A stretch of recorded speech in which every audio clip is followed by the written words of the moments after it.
Back in the early 2000s, a U.S. Army soldier stationed at Fairbanks, Alaska, had a sighting while on post. He reported it to Fish and Game, and they told him that they are very familiar with the receiving Bigfoot reports. They classify this as the wild man.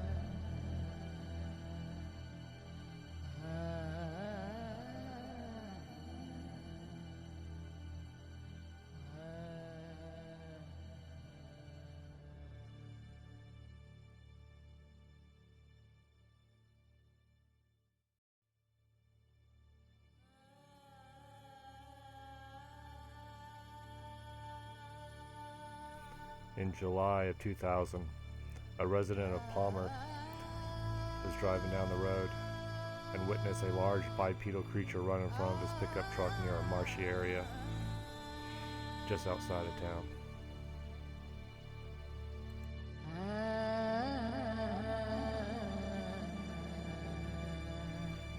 A woman recalls one summer her and her husband had rocks thrown at them as they searched for a fishing spot along the stream.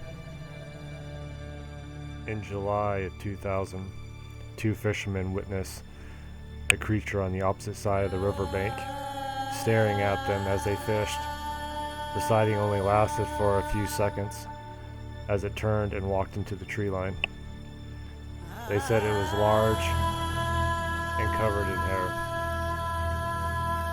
In August of 2000, a fisherman discovers large human-like tracks along the shoreline just off of Fish Hook Road near the edge of a swamp.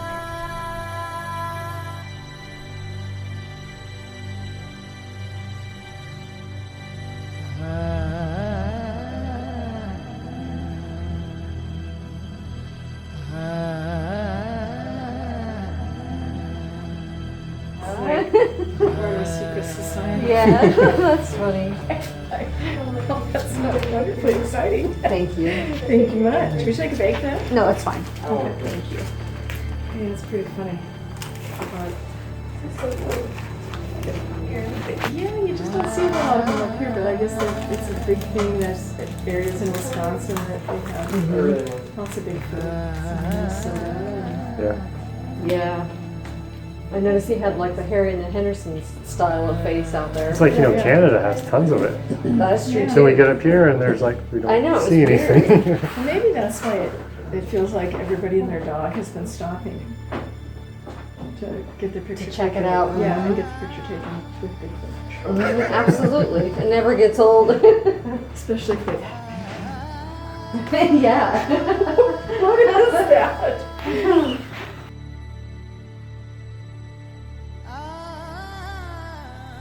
In October of 2000, just 10 miles outside of Willow, a witness was driving home around 5 or 6 a.m. and saw something big wandering in the road along a straightaway. It came out of the woods from the left side of the highway. The witness was about 150 feet from it. It walked out on two legs, very casually and got about to the middle of the yellow lines. It briefly stopped, turned, and glanced at the witness and his truck. And then it just ran off, super fast. He wasn't sure how tall it was. He said it was huge, bigger than huge, and it moved so fast. He said he's never seen anything like that before.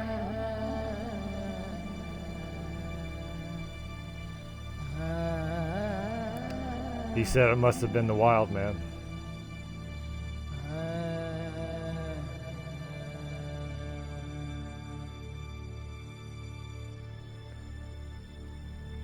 Tribal legends and stories have been passed down for generations about wild men and women that roam these mountains around this lake.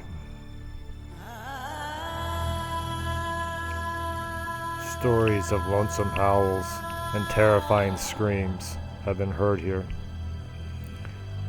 Tribal elders described large human footprints with a massive stride.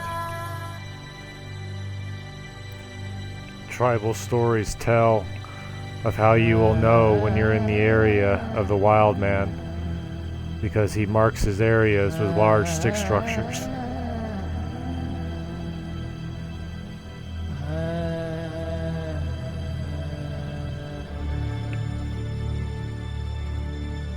This lake is fed by a glacier, which brings in a lot of this driftwood that washes ashore. And for years, people have been gathering it and building these large teepee structures around the lake. Some have speculated that these stick structures is to give homage to the wild man, because they have been around this lake for generations.